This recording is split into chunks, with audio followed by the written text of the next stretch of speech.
नमस्कार दोस्तों, स्वागत है आपका आपके अपने YouTube चैनल शिक्षा 24/7 पर। जहां आज हम लेकर के आए हैं राजस्थान पुलिस कांस्टेबल का पेपर, जो 8 नवंबर 2020 को सेकंड शिफ्ट में हुआ था। 2020 में कुल 6 पेपर हुए थे, जिनमें से 5 हम पहले YouTube पे सोल्व करवा के डाल चुके हैं। आज के इस पेपर का सबसे पहला प्रश्न आपके स्क्रीन पर। गोडावण को राजस्थान का राजकीय पक्षी किस वर्ष घोषित किया गया? गोडावण को किस वर्ष राजकीय पक्षी घोषित किया गया? 1981 में, 1991 में, 1983 में या फिर 1978 में? तो गोडावण जो है, इसे ग्रेट इंडियन बस्टर्ड कहा जाता है। Great Indian bustard.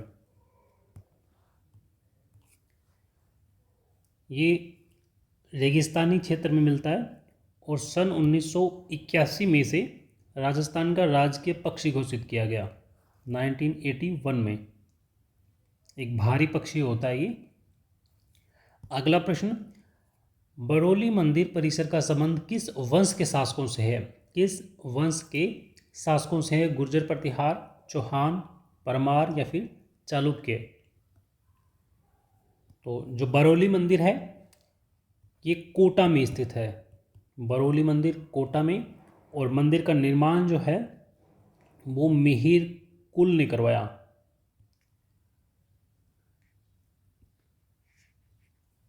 और ये थे गुर्जर प्रतिहार वंश के। अगला प्रश्न, अरवारी नदी का उद्गम, अरवारी नदी का उद्गम कहाँ से होता है? अरवारी नदी का उद्गम कहाँ से होता है?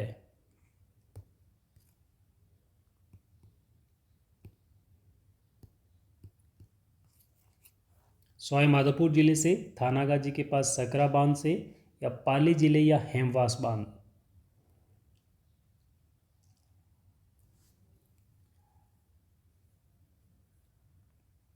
तो अरवारी नदी अलवर में उद्गम होता है और थानागाजी के पास सकरा बांध से होता है। अगला प्रश्न, हड़प्पा कालीन कालीबंगा शहर कहाँ स्थित है? हड़प्पा कालीन कालीबंगा पाकिस्तान में, हरियाणा में, राजस्थान में या फिर गुजरात में? तो ये राजस्थान में है, हनुमानगढ़ जिले में। अगला प्रश्न, स्वतंत्रता के पश्चात किस वर्ष में भारत में प्रथम बार जनगणना की गई? तो स्वतंत्रता के पश्चात 1947 में, आज़ादी के पश्चात 1951 में पहली जनगणना होती है।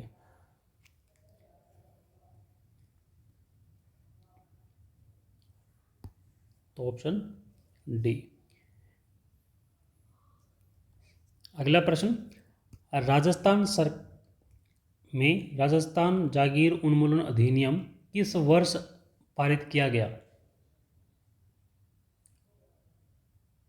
राजस्थान सरकार ने राजस्थान जागीर उन्मूलन अधिनियम किस वर्ष पारित किया? 1952, 1925, 1962 या फिर 1972? तो राजस्थान भूमि सुधार और जागीर पुनर्ग्रहण अधिनियम जो है, ये सन 1952 में पारित होता है। ये भूमि सुधारों को लागू करने के लिए बनाया गया था और जागीरदारी जो प्रथा थी, जागीर प्रथा ना, उसे समाप्त करने के लिए था ये। अगला प्रश्न, राजस्थान विधानसभा में कितनी महिला मुख्यमंत्री रही हैं? तो इस प्रश्न का जो सही ऑप्शन होगा वो ऑप्शन सी। क्यों? क्योंकि 2003 से 2008 और उसके बाद 2013 से 2018 के बीच 2 बार राजस्थान में महिला मुख्यमंत्री रही हैं, है ना। और दोनों ही बार वसुंधरा राजे जी सिंधिया जो हैं, श्रीमती वसुंधरा राजे सिंधिया जी जो हैं, ये मुख्यमंत्री पद पे रही हैं। तो एक ही महिला राजस्थान में अभी तक मुख्यमंत्री के तौर पर रही हैं। अगला प्रश्न, राजस्थान में जोधपुर से 8 किलोमीटर पश्चिम में स्थित कायलाना झील का निर्माण किसने करवाया? तो किसी ने निर्माण करवाया है, तो एक तो ये कृत्रिम झील है।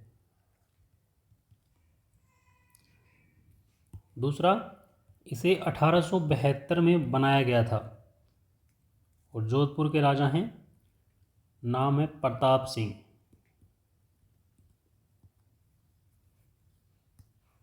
Option D. अगला प्रश्न, राजस्थान की पवन ऊर्जा नीति निम्नलिखित में से किस वर्ष में तैयार की गई? 2002, 1987, 2012 या फिर 2019? आप प्रश्न को आराम से पढ़ेंगे, फिर ऑप्शन को समझेंगे, फिर अपना जवाब देंगे। ऐसा नहीं है कि हम जैसे जैसे जल्दी जल्दी आपको आंसर दे रहे हैं, आप भी वैसा ही करेंगे। अगर आप आराम से इसका जवाब देते हैं, बाय मिस्टेक गलत होता है, तो आप उस टॉपिक को दोबारा रिवाइज कर सकते हैं। तो राजस्थान की पवन ऊर्जा नीति जो है वो 2019 में तैयार की गई। अगला प्रश्न, राजस्थान के राज्य निर्वाचन आयोग का गठन किस वर्ष किया गया? 1990, 91, 94 या फिर 1989?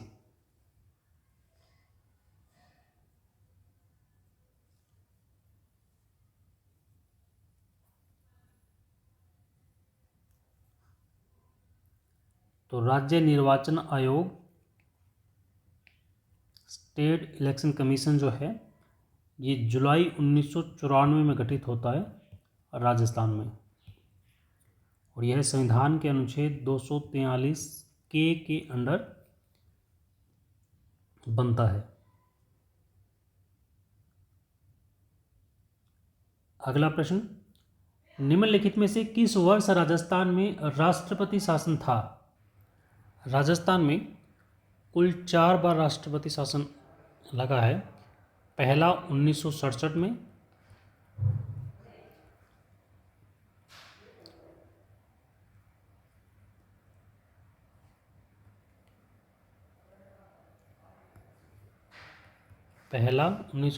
में, दूसरा 1977 में ठीक 10 साल बाद, उसके बाद तीसरा 1980 में, और चौथा लगता है 1992 में।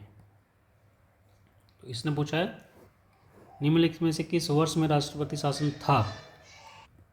तो इन चारों ऑप्शन में से जिस वर्ष में राष्ट्रपति शासन लगा वो 1967 है।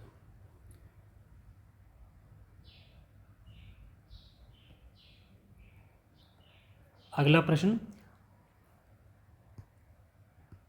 भारत की स्वतंत्रता के तुरंत बाद राजस्थान के पहले मुख्यमंत्री कौन थे? मोहनलाल सुखाड़िया, हीरालाल शास्त्री, जयनारायण व्यास या बरकतुल्ला खान? तो इन चारों ऑप्शन में से पूछा जा रहा है कि तुरंत बाद कौन था। तो स्वतंत्रता के तुरंत पश्चात तो हीरालाल शास्त्री ही थे। अब मोहनलाल सुखाड़िया जो है वो 1954 में आके बनते हैं, और जयनारायण व्यास जो हैं, और जयनारायण व्यास 1952 में और बरकतुल्ला खान 1971 में। तो इन तीनों से पहले या भारत की स्वतंत्रता के तुरंत पश्चात हीरालाल शास्त्री ही राजस्थान के मुख्यमंत्री पद पर रहते हैं। अगला प्रश्न, कुंभ श्याम मंदिर चित्तौड़गढ़, जिसे मीरा मंदिर कहते हैं, किनकी स्मृति में एक छोटी छतरी का निर्माण करवाया गया है?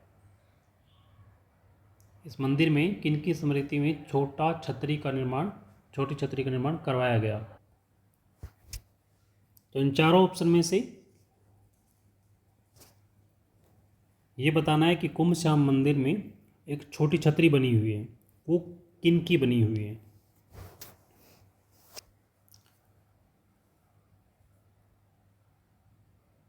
तो मीरा के संत गुरु थे, उनका नाम था रायदास या स्वामी रविदास। उनकी स्मृति में बाद में ये छतरी बनाई गई थी। और कहा जाता है कि इसी मंदिर में इन संत के स्वामी रविदास जी के पैरों के निशान हैं।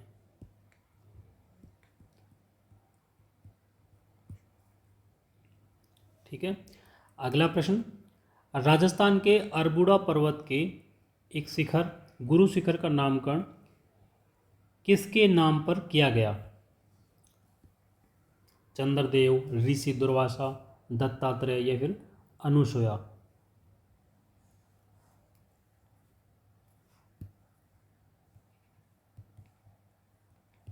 भगवान विष्णु के अवतार कहे जाते हैं,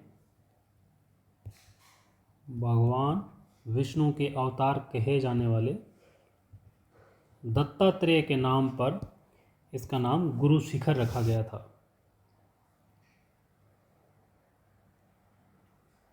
ठीक है। और क्यों? क्योंकि दत्तात्रेय को गुरु शिखर पर एक भिक्षु के रूप में रहने के लिए माना जाता है कि वो वहाँ रहा करते थे और उस चोटी पर रहते थे गुरु के रूप में, तो गुरु शिखर कहा जाने लगा। अगला प्रश्न, राजस्थान के इन पुरातात्विक स्थलों में से कौन सा स्थल सिंधु घाटी सभ्यता का भाग नहीं है? कर्णपुरा, कालीबंगा, बिंजोर या अहाड़? तो इन चारों ऑप्शन में से कर्णपुरा, कालीबंगा और बिंजोर तीनों ही सिंधु घाटी सभ्यता के हिस्सा या भाग रहे हैं, जबकि अहाड़ जो है ये सिंधु घाटी सभ्यता का नहीं, ताम्र पाषाण काल का भाग है। ठीक है, तो इसका ऑप्शन अहाड़ होगा। अगर आप ये वीडियो पूरा देख करके आए हैं तो वीडियो के डिस्क्रिप्शन में हमारे एप्लीकेशन का लिंक है, वहाँ से आप जैसे ही ऐप डाउनलोड करोगे सबसे नीचे आपको सॉलिड पेपर नाम से एक फ़ोल्डर मिलेगा, जिसमें राजस्थान में आज तक की हुई सभी भर्तियों के पेपर विद सॉल्यूशन आपको मिल जाएंगे लाइफ टाइम एक्सेस के साथ में, जैसे CET, 10+2, ग्रेजुएशन, पटवार, video, police constable, LDC, first grade, second grade, REET, यहाँ तक कि RAS प्री के भी पेपर आपको विद सॉल्यूशन मिल जाएंगे। तो अगर आपको वीडियो अच्छा लगा हो तो वीडियो को लाइक ज़रूर करें। अगर आपका कोई सुझाव या प्रश्न हो तो कमेंट में ज़रूर बताएं। मिलते हैं अगले वीडियो में, तब तक पढ़ते रहिए, बढ़ते रहिए। जय हिंद, जय राजस्थान।